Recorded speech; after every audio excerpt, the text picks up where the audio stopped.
Abra sua Bíblia no livro de Atos, capítulo 2. Vamos ler a partir do versículo 37. Atos, capítulo 2, a partir do versículo 37. Preste atenção na leitura. Diz o seguinte: ouvindo eles estas coisas, compungiu-lhes o coração, e perguntaram a Pedro e aos demais apóstolos: que faremos, varões e irmãos? Respondeu-lhe Pedro: arrependei-vos e cada um de vós seja batizado em nome de Jesus Cristo, para a remissão dos vossos pecados, e recebereis o dom do Espírito Santo, pois para vós outros é a promessa, para os vossos filhos e para todos os que ainda estão longe, isso é, para quantos o Senhor nosso Deus chamar. Com muitas outras palavras deu testemunho e exortava-os, dizendo: salvai-vos dessa geração perversa. Então os que lhe aceitaram a palavra foram batizados, havendo um acréscimo naquele dia de quase 3.000 pessoas, e perseveraram na doutrina dos apóstolos, e na comunhão, no partir do pão e nas orações. Em cada alma havia temor, e muitos prodígios e sinais eram feitos por intermédio dos apóstolos. Todos os que creram estavam juntos e tinham tudo em comum. Vendiam as suas propriedades e bens, distribuindo o produto entre todos, à medida que alguém tinha necessidade. Diariamente perseveraram unânimes no templo, partiam pão de casa em casa, e tomavam as suas refeições com alegria e singeleza de coração, louvando a Deus e contando com a simpatia de todo o povo. Enquanto isso, acrescentava-lhes o Senhor dia a dia os que iam sendo salvos. Feche os olhos, vamos orar mais uma vez. Pai, nós queremos te adorar mais uma vez, para te pedir, ó Pai, que o Senhor fale ao nosso coração. Ó Deus, eu quero ser apenas um canal. Eu sei, para isso, Senhor, eu preciso da tua unção sobre a minha vida. Eu preciso que o Senhor me capacite, dando inteligência, sabedoria, entendimento da tua palavra, ó Deus, e que o Senhor possa fazer assim também em cada vida que vai ouvir a tua voz nessa noite. Ó Pai, seja aqui dentro do templo, seja, ó Deus, online, onde estiverem, que o Senhor esteja falando aos nossos corações. Em nome de Jesus, eu repreendo todo espírito maligno que queira roubar a palavra do nosso coração, trazendo confusão, ó Deus, e fazendo com que a gente não entenda o que o Senhor quer falar. Ó Deus, fala-nos, nós precisamos ouvir a tua voz todos os dias, e eu te agradeço, porque o Senhor já tem falado neste lugar, de tantas formas. Nós ouvimos a tua voz através do louvor agora, ó Pai, ó Deus, e queremos que o Senhor nos fale através da tua palavra neste momento. Te peço isso, na certeza que o Senhor está neste lugar, é real, e quer nos abençoar, em nome de Jesus Cristo, amém. Você pode se assentar.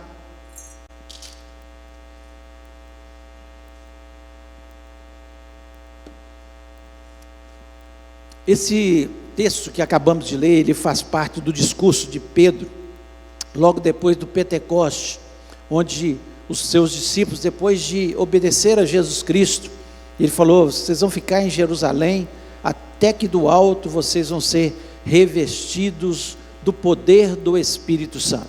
E eles permaneceram ali eles tiveram uma experiência maravilhosa, de serem revestidos do poder de Deus, falaram em novas línguas, onde as pessoas que estavam ali na festa de Pentecostes puderam perfeitamente ouvir a voz de Deus. Muitos ali tiveram revelações da sua vida, daquilo que eles precisavam ouvir. E assim que o Espírito Santo faz, quando nós clamamos para que Ele se manifeste no nosso meio, Ele fala ao nosso coração. Eu creio que Deus usa inúmeras formas de falar. Quantas vezes a gente chega cabisbaixo na igreja, chega derrotado na igreja, chega desanimado na igreja, entristecido, com um problema, e Deus fala de uma forma tão real, como uma flecha que atinge o alvo do nosso coração. E ele fala às vezes de um abraço de um irmão, de uma pessoa que nos dá um conselho, através do louvor e através da sua palavra. Eu espero que Deus possa falar ao seu coração nessa noite.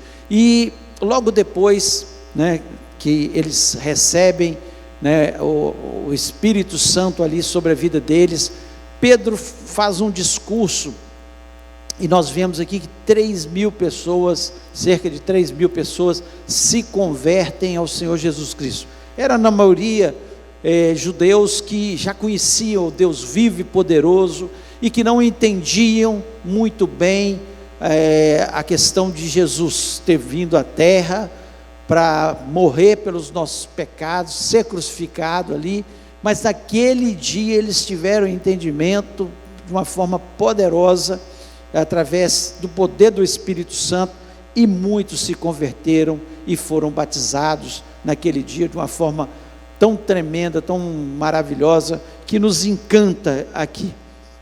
Mas aqui no versículo 37, depois de ouvir o discurso de Pedro falar sobre a salvação, depois que ele, no versículo 21, ele fala: todo aquele que invocar o nome do Senhor será salvo. Ou seja, todo aquele que invocar o nome de Jesus Cristo vai ser salvo. Aquele que declarar que Jesus Cristo é Senhor, Salvador da sua vida, ele será salvo. Então, eles fazem uma pergunta no versículo 37: que faremos, varões irmãos? Que faremos, varões irmãos? Esse é o título da nossa mensagem nessa noite. O que nós faremos? Nós admiramos a igreja primitiva, nós falamos, nós temos que ser como a igreja primitiva. Mas o que houve na igreja primitiva que fez com que houvesse tanta coisa boa e marcasse a história, O que aconteceu? O que eles precisavam fazer para que isso acontecesse? E aqui, nesse mesmo capítulo, nós vemos que de uma forma muito clara, o Espírito Santo nos dá todas as dicas de o que nós devemos fazer para ter uma vida abençoada na presença de Deus, para ter uma família abençoada, uma igreja abençoada, e para que possamos expressar o amor de Jesus Cristo às outras pessoas, ou as pessoas entendam perfeitamente, através da nossa unidade, através do nosso amor, através daquilo que nós pregamos, que Jesus Cristo realmente é o Salvador. Então, eu queria falar de alguns pontos aqui, que são importantíssimos para a gente entender, e sem isso, não há evangelho. Qualquer outro evangelho pregado, que não contenha alguns pontos que eu colocarei aqui nessa noite, ele não é o evangelho. O evangelho dito aí da prosperidade, que nós tanto falamos, é um evangelho que coloca a prosperidade acima de Jesus. Não é o verdadeiro evangelho. Outras formas que tem sido pregado o evangelho por aí, não é o verdadeiro evangelho. O evangelho da supergraça não é o verdadeiro evangelho, porque o evangelho da supergraça diz que você pode fazer o que você quiser, pode pecar à vontade, que só de você ter conhecido Jesus, você já é salvo. Não é a verdade. Isso não é uma verdade, nem prosperidade, nem supergraça, nem nenhum outro tipo de evangelho. O evangelho que nós temos que entender, que é o verdadeiro evangelho do Senhor Jesus Cristo, que nós temos que continuar pregando, é o que está aqui, o que aconteceu na igreja primitiva, e que tem que continuar acontecendo nas nossas vidas, de uma forma abençoadora às outras pessoas que estão por aí. Então vamos colocar esses pontos aqui nessa noite. E o primeiro ponto que devemos fazer, ele diz aqui, no versículo 38, a parte A: arrependei-vos e cada um de vós seja batizado em nome de Jesus Cristo. Então nós precisamos entender que o evangelho, ele não é é para todos virem, mas para que nós possamos nos arrepender dos nossos pecados. Não é para continuar carregando os nossos pecados. Aquele que roubava, não roube mais. Aquele que mentia, não minta mais. Aquele que adulterava, não adultere mais. O verdadeiro evangelho nos chama ao arrependimento de pecados. É muito claro. O próprio apóstolo Paulo, ele diz claramente lá em Romanos 3, 23, diz: todos pecaram e destituídos estão da glória de Deus. Todos nós somos pecadores, nós pecamos e estávamos fora da glória de Deus. Se nós quisermos voltar para a glória de Deus, nós temos que entender isso. E mesmo Romanos, o apóstolo Paulo diz no capítulo 5, 8, Deus prova o seu amor para conosco, que Cristo morreu por nós, sendo ainda pecadores nós éramos, só que nós temos que nos arrepender dos nossos pecados. Em Romanos 6, 23, diz ainda: porque o salário do pecado é a morte, mas o dom gratuito de Deus é a vida eterna por Cristo Jesus nosso Senhor. Quem é que traz a salvação?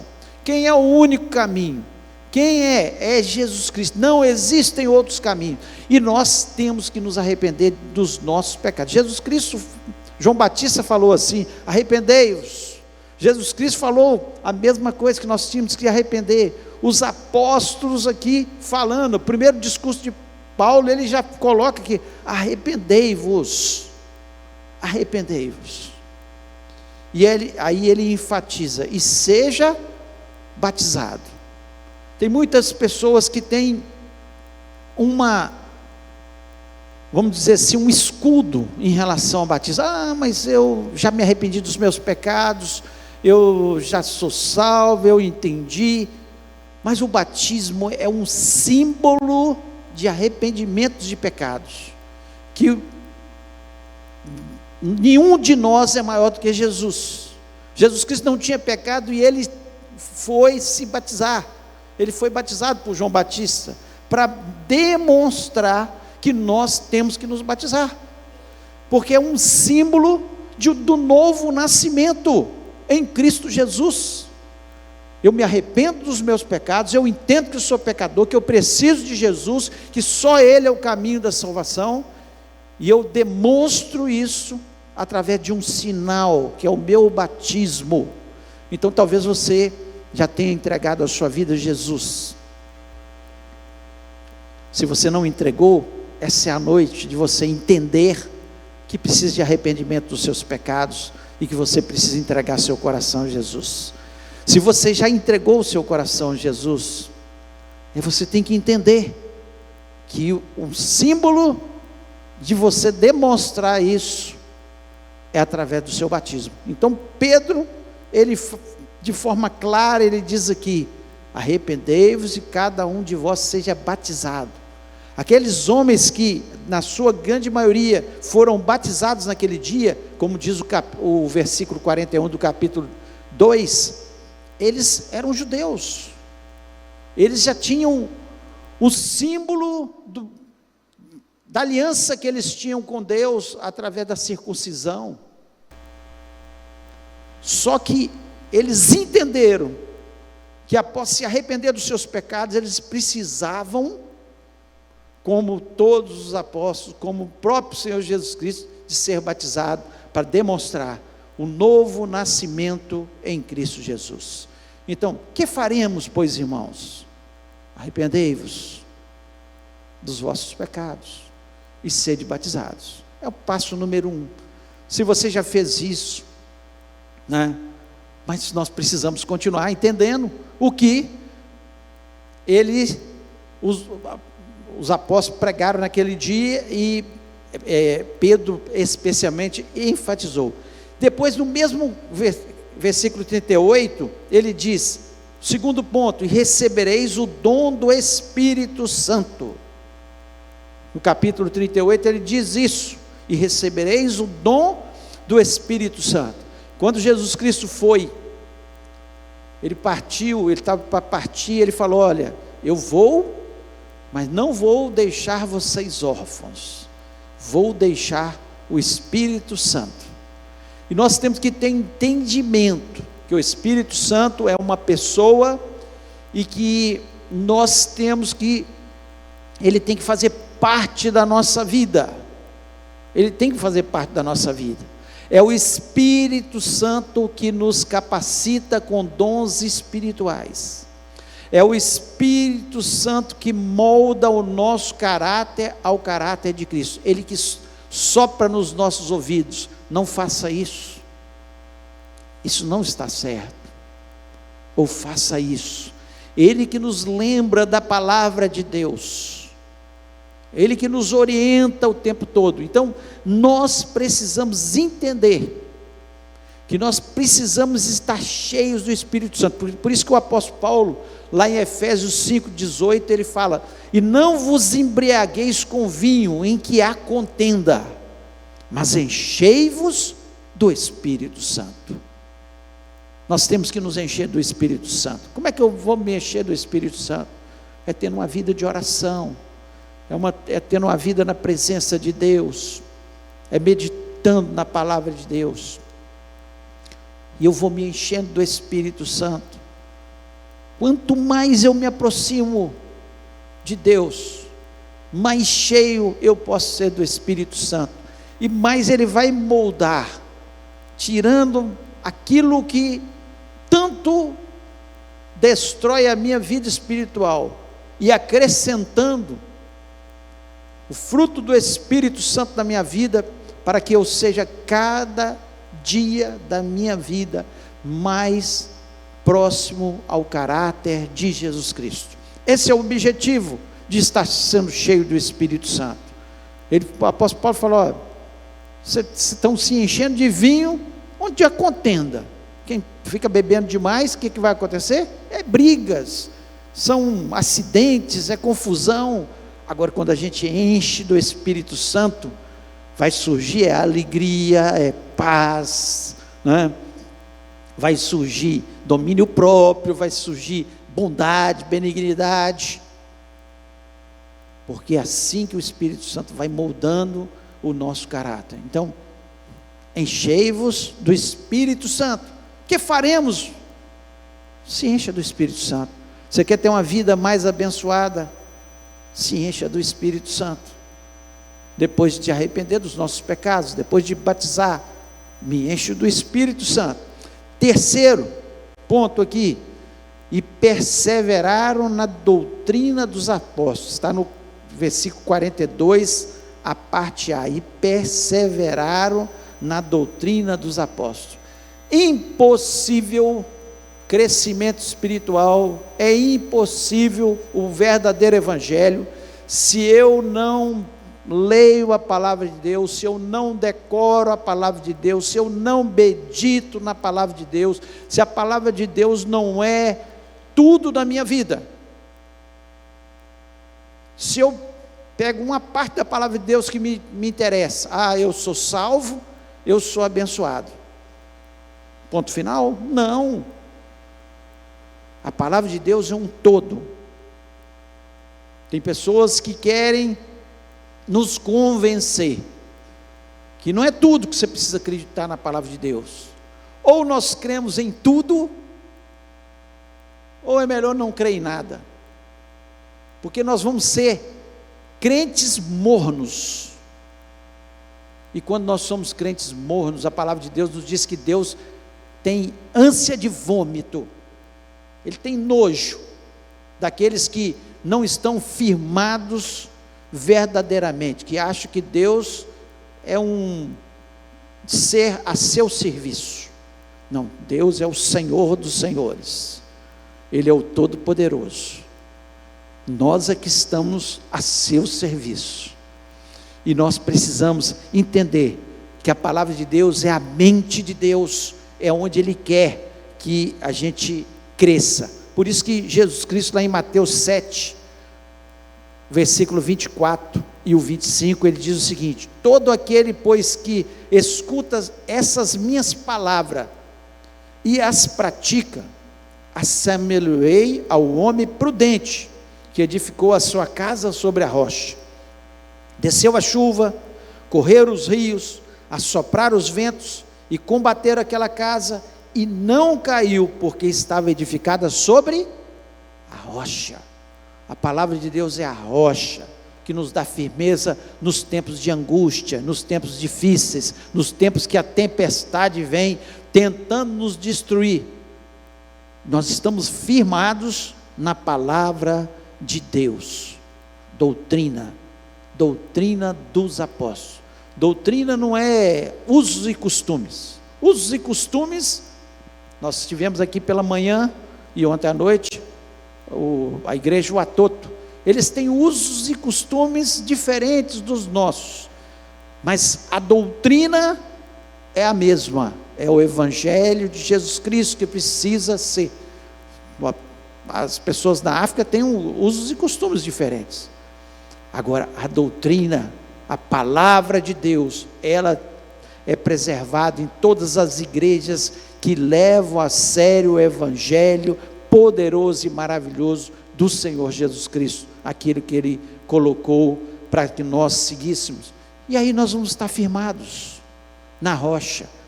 Então, Pedro, ele especifica aqui mais esse ponto, e perseveraram na doutrina. O que nós faremos?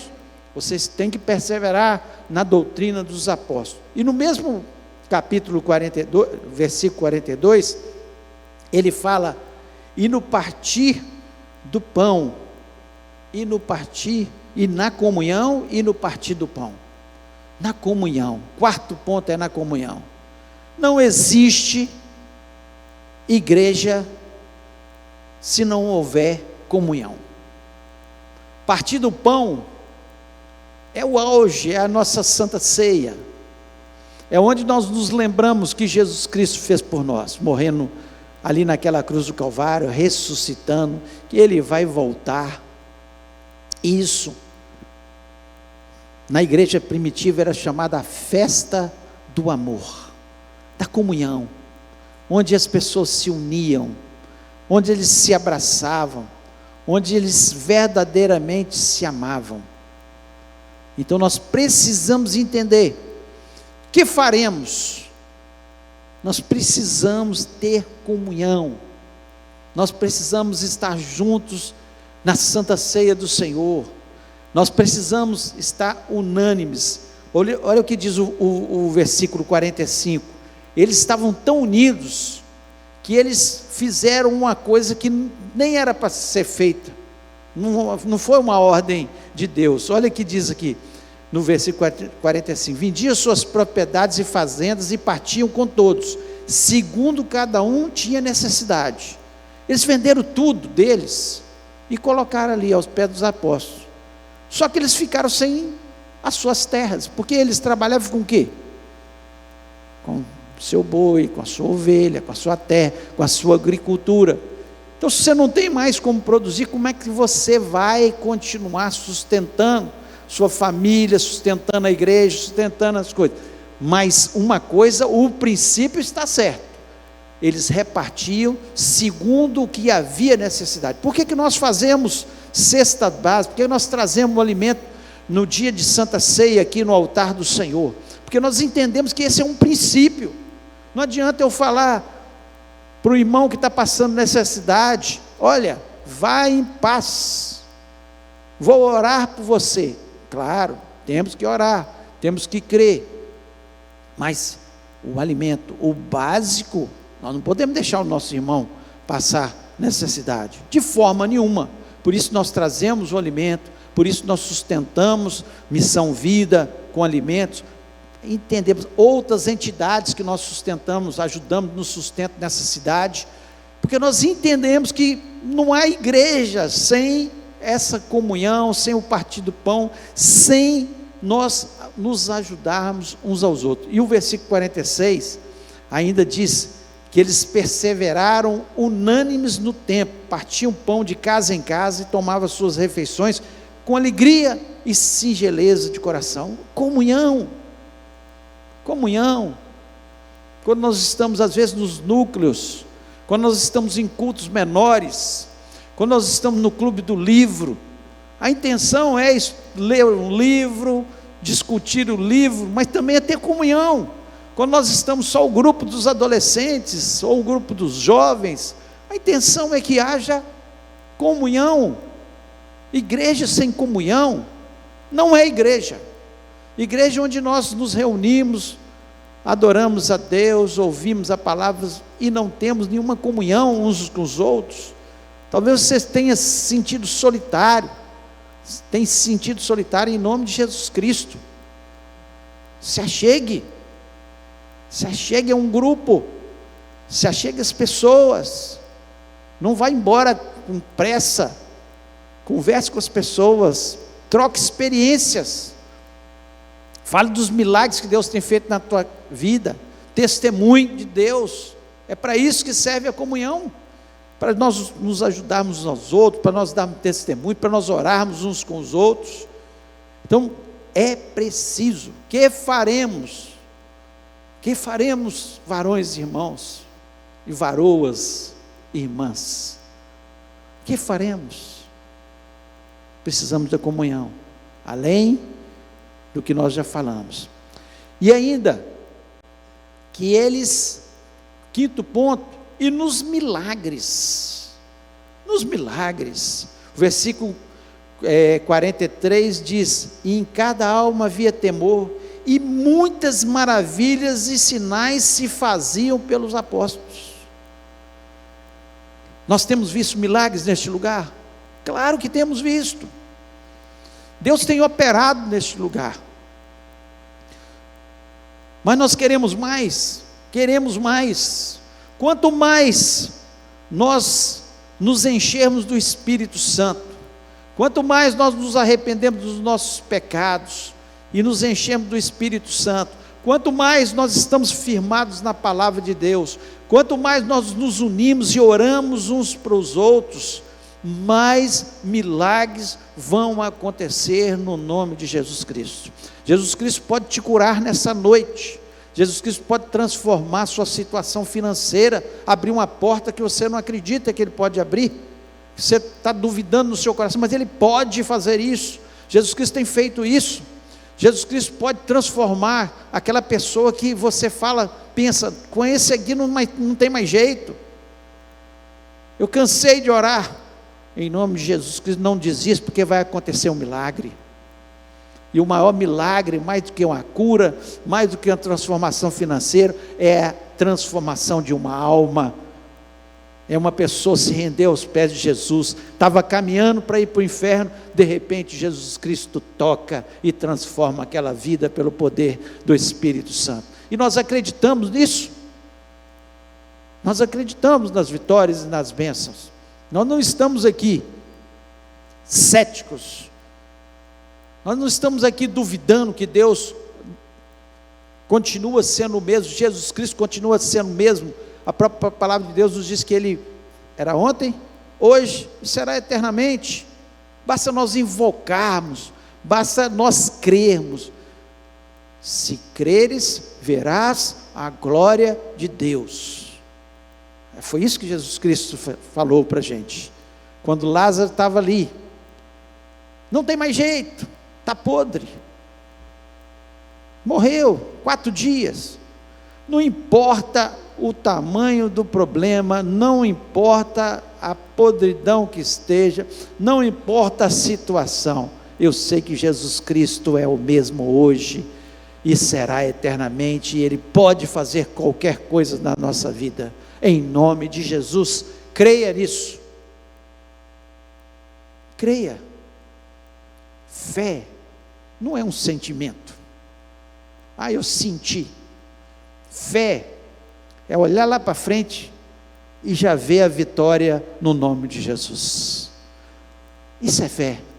Eu não estou vendo ainda, é difícil ver, mas eu creio que essa bênção já é minha no nome de Jesus, e Jesus pode fazer esse milagre na sua vida. 6º ponto: que faremos, pois, varões, irmãos, perseverando todos os dias no templo. 46, nós vimos aqui, eu já até li, diariamente perseveravam unânimes no templo. Tem gente que reclama de vir uma vez por semana, no templo, na casa de Deus, na igreja, e fala, igreja primitiva, eles repartiam o pão, eles iam na casa uns dos outros, etc. Mas os apóstolos estavam dizendo aqui, Pedro estava dizendo, claramente, a palavra de Deus nos diz que eles estavam diariamente no templo. O templo é a casa de Deus. Jesus Cristo, ele não veio e falou, olha, eu não vou no templo. Jesus Cristo, nós vemos ele na sinagoga pregando, nós vemos Jesus Cristo com 12 anos no templo, discutindo com os escribas, nós vemos quantas vezes nas festas, Jesus Cristo no templo. Tem gente que acha que é melhor do que Jesus, fala, não precisa de igreja, para que ir na igreja? Hoje calcula-se que tem mais pessoas desigrejadas no Brasil do que igrejadas, ou seja, tem mais pessoas que creem em Jesus, que estão fora das igrejas, que decepcionaram com alguma coisa. Jesus Cristo nunca te decepcionou. Eu posso decepcionar, mas Jesus Cristo nunca te decepcionou. Então não venha com essa, você está aqui por minha causa ou por causa de Jesus? Você está aqui por causa do irmão? Tem gente que fala, não vou mais não, porque eu vi um irmão lá que eu não gosto dele, ele fez isso comigo. Você está aqui por causa do irmão ou por causa de Jesus?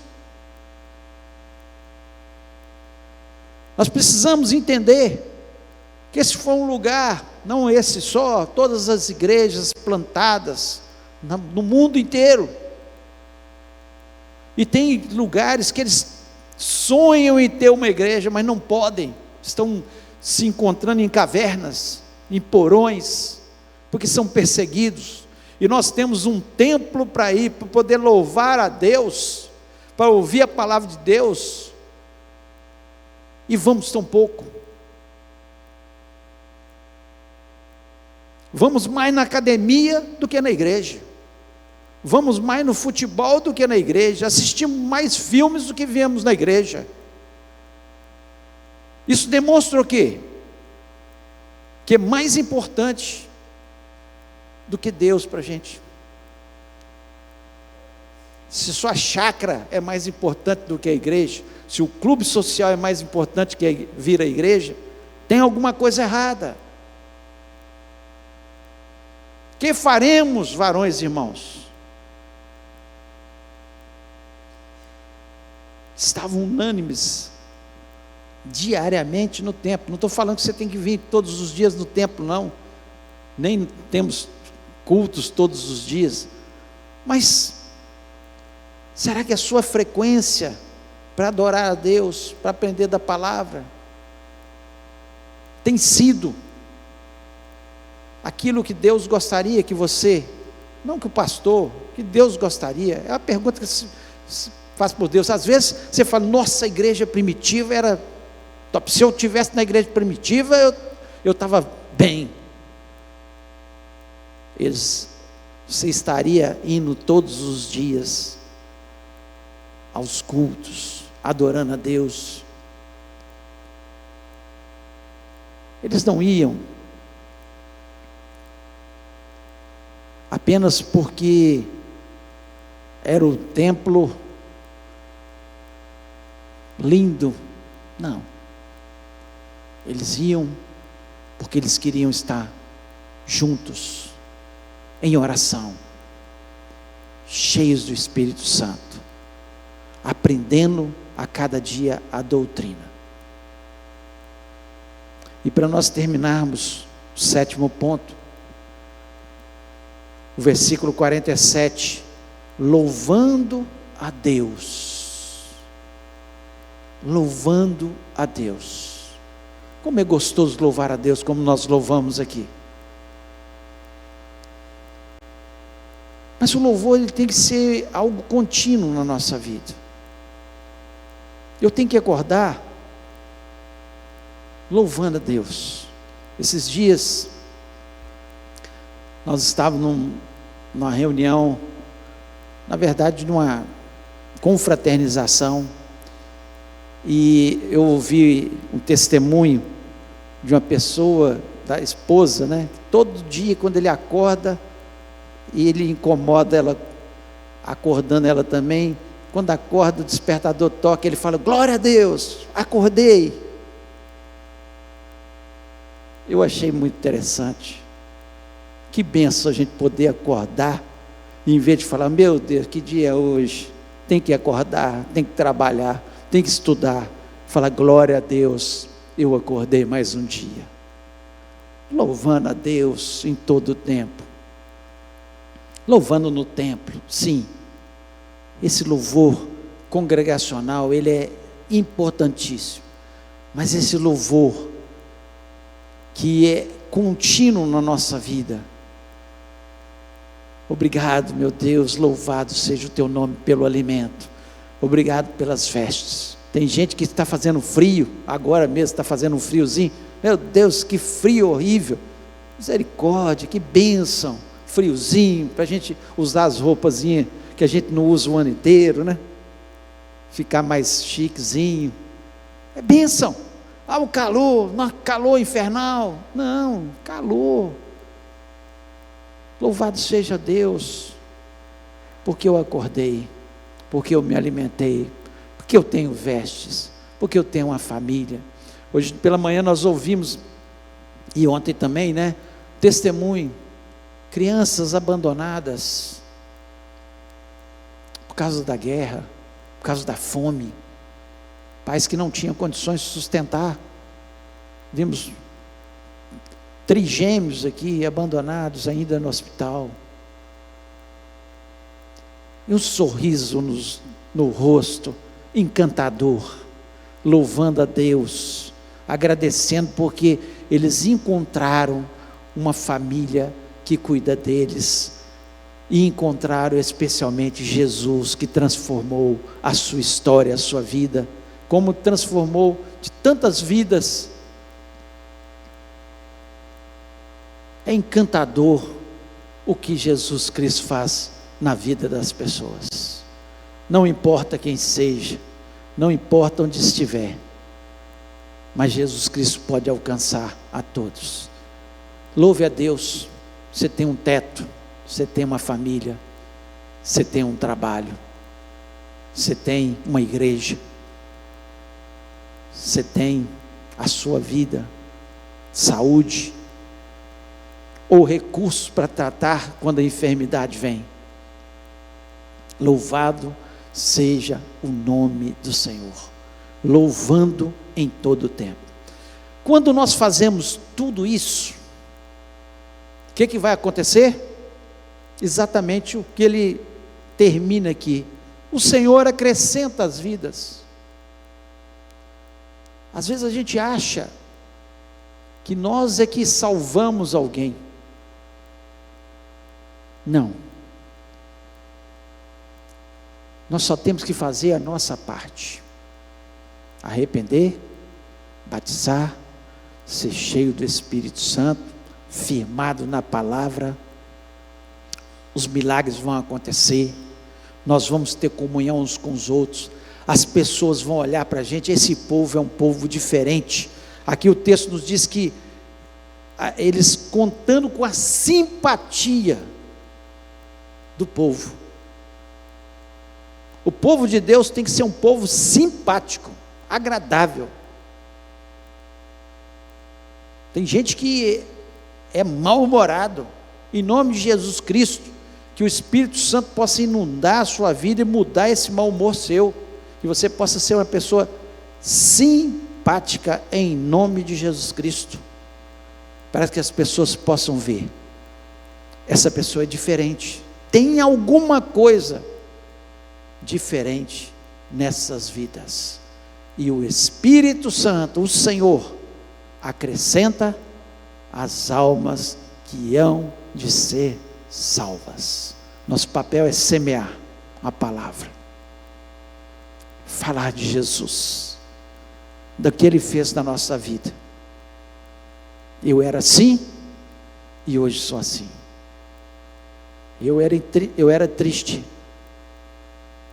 muitas vezes parava para pensar na vida, no futuro, E um dia Jesus Cristo entrou, eu encontrei um grande amigo, e ele transformou a minha história, e ele trouxe alegria, que mesmo nos dias mais difíceis da minha vida, Satanás não pôde roubar, porque a alegria do Espírito Santo, Satanás não pode roubar do nosso coração.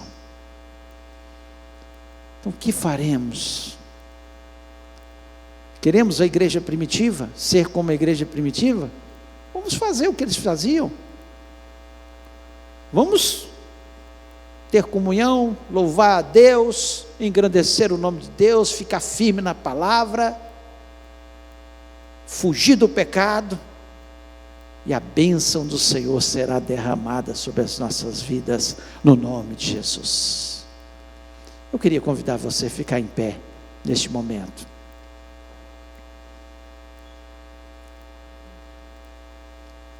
E eu queria orar com você. Talvez você ainda não entregou sua vida a Jesus Cristo, tem dúvidas, é só arrepender dos seus pecados, vai e não peques mais. Foi isso que Jesus Cristo falou para a mulher pega em adultério, vai e não peques mais. Se você aí já se arrependeu dos seus pecados, não se batizou, batiza, agrada a Deus, obedeça a Deus, não é a igreja não, é uma ordem de Deus. Nós queremos ser abençoados, queremos ser cheios do Espírito Santo, mas não obedecemos o básico, de honrar a palavra de Deus, de obedecer a Deus. Que você possa parar para pensar. Talvez você não tenha tido tempo para ler a palavra de Deus, para orar, para ter comunhão com os irmãos, para vir à igreja. É tempo de mudança. Que você possa refletir sobre isso, e que o Espírito Santo possa te convencer. Se nós fizermos todos juntos isso aqui, vai haver tanto milagre, tanta gente salva, tanto poder de Deus nas nossas vidas, que nós vamos ficar assustados.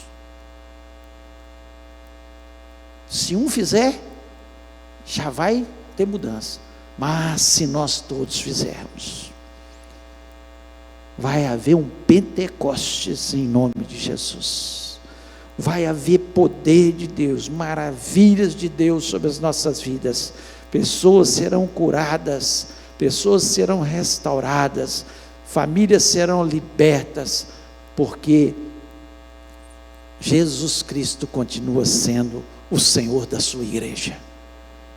O que faremos? Só fazer isso. Queremos os milagres da igreja primitiva, mas não queremos pagar o preço pago pela igreja primitiva. Então é você com Deus. O que precisa de mudança? O que precisa acontecer?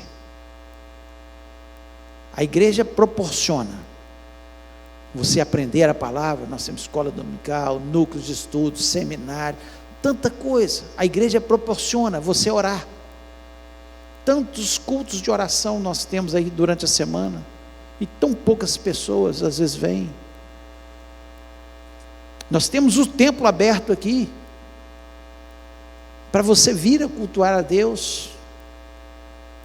E quantas vezes qualquer programação é mais importante do que ir ao templo. Em nome de Jesus, mude a sua história, mude a sua vida, e nós vamos ver o Pentecoste acontecer no nome de Jesus. Feche os olhos. Se Deus falou no seu coração alguma parte dessa, alguma coisa que precisa ser mudada, você fale com Deus. É você com Deus. Você quer ver o poder de Deus sendo manifesto? Então ore agora. Nós vamos orar juntos. Pai, louvamos e exaltamos o Teu nome. Ao Senhor toda honra, toda glória, toda exaltação. Senhor, como nós queremos, ó Deus, que o Teu Espírito Santo atue, como agiu ali na igreja primitiva. Ó Deus, e quantas vezes nós não seguimos aqueles caminhos que a igreja primitiva mostrou para que tudo aquilo acontecesse. Em nome de Jesus, que a nossa vida seja uma vida de maior integridade com o Senhor, de arrependimento dos pecados, de confissão das nossas culpas, ó Pai. Que a nossa vida seja uma vida que procure ser cheia do Espírito Santo, Senhor, cheio da Tua palavra, ó Deus, cheia de louvor, ó Deus, e que o Senhor esteja, Senhor, fazendo milagres no nosso meio, ó Deus, salvando vidas, transformando as vidas. Começa em cada um de nós, ó Pai. Ó Deus, fala, Senhor, e vai tocando em cada vida. Ó Deus, que a palavra não seja uma palavra apenas que o Teu povo ouviu e não vai praticar, mas que ela seja prática, porque virão os ventos, virão as chuvas, e nós estaremos firmados na Tua palavra, nas Tuas promessas. O Teu poder será derramado nas nossas vidas, e em nome de Jesus Cristo, eu acredito que o Senhor quer fazer milagres no nosso meio, ainda nessa noite, ó Pai, em nome de Jesus Cristo. Que se tem alguém que está com alguma enfermidade, seja aqui dentro do templo, seja aqueles que nos ouvem neste momento, que o poder que há no nome de Jesus Cristo esteja curando essa vida. Ó Deus, se tem alguém, ó Deus, que está orando e clamando pelos seus familiares, pelos seus amigos, que ainda não se converteram ao Senhor Jesus Cristo, Senhor, que o Senhor esteja atuando, salvando essas vidas, quebrando toda a obra maligna contra essas vidas, no nome de Jesus Cristo, eu lhe peço. Senhor Deus, se tem alguém que tem passado, Senhor, por problemas financeiros aqui nessa noite, ó Deus, que o Senhor abra uma porta magnífica durante essa semana, que o poder do Senhor seja manifesto. Abre os olhos espirituais do Teu povo, ó Deus. Quando nós, Senhor, seguimos a Tua palavra, fazemos aquilo que agrada, o Senhor acrescenta todas as coisas às nossas vidas, ó Deus, porque essa é a promessa de Jesus Cristo sobre cada um de nós. Pai, em nome de Jesus Cristo, Senhor, que o Senhor esteja atuando, abrindo os olhos espirituais da Tua igreja, e que, Senhor, possamos ver, Senhor, neste lugar, anjos subindo e descendo, ó Deus, milagres acontecendo, o poder sendo manifesto, vidas se rendendo ao Senhor Jesus Cristo, e as maravilhas do Senhor sejam manifestas sobre as nossas vidas de uma forma grandiosa. Ó Deus, nós pedimos pela nossa semana, seja uma semana de vitória, uma semana abençoada. Sei, ó Deus, que muitas pessoas estão em viagem já, outros partirão, ó Deus, outros retornarão. Nós sabemos que as estradas, Senhor, estão muito perigosas. Em nome de Jesus, guarda, Senhor, guarda nos aviões, guarda, Senhor, nos carros, guarda nos ônibus, ó Pai, possam ir, voltar, guardados pelo Senhor, preservados pelo Senhor, e onde, Senhor, o Teu povo for, possa ser testemunho de vida, que Jesus Cristo é o Senhor da nossa vida, da nossa história. Muito obrigado, Senhor, porque um dia essa palavra maravilhosa nos encontrou, nós nos rendemos a Jesus Cristo, nos arrependemos dos nossos pecados, fomos batizados, e agora nós queremos a cada dia Te servir mais e melhor, queremos ser moldados pelo Teu Espírito Santo, queremos ser cheios de dons espirituais, e que o nome de Jesus Cristo seja exaltado em cada um de nós. Muito obrigado, continua conosco, falando ao nosso coração, transformando a nossa vida, é o que eu Te peço, certo das bênçãos derramadas aqui nessa noite, em nome de Jesus Cristo, amém.